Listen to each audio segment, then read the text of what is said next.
Satu hari kita bawa 10 kilo. 10 kilo bang 10 kilo. Oh, Masya Allah.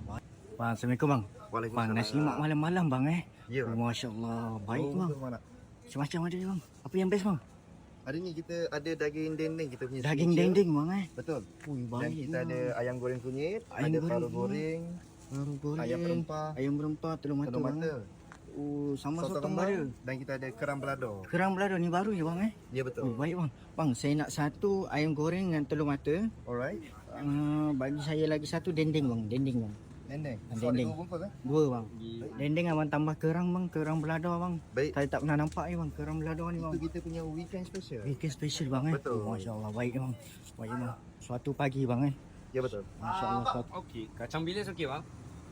Boleh bang. Boleh bang. Boleh bang.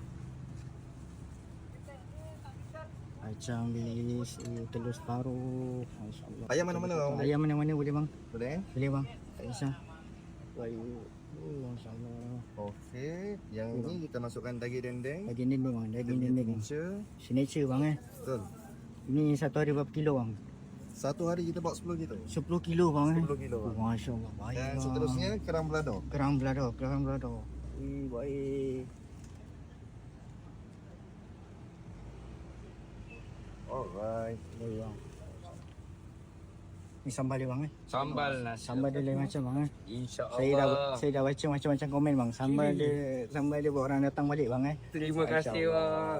Yang komen-komen kat kita tu pun terima kasih semua. InsyaAllah baik bang. Nasi lemak satu pagi yang buat orang tak tidur malam ni.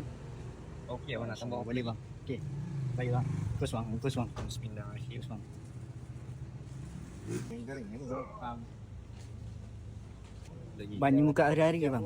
Buka kami Isnin sampai Sabtu. Isnin sampai Sabtu bang Kami akan cuti hari Ahad. Hari Ahad saja cuti Malam Isnin betul. Malam Isnin. Operasi Dari 12.30 malam bang. 12.30 sampai Nasi habis. sampai InsyaAllah. nasi habis. Masya-Allah. Ini rasa 2 jam 3 jam dah habis ni bang Tak InsyaAllah. tentu juga ada hari bang. InsyaAllah bang. Mai datang semua. Okey bang. Korang kalau nak datang sini senang je.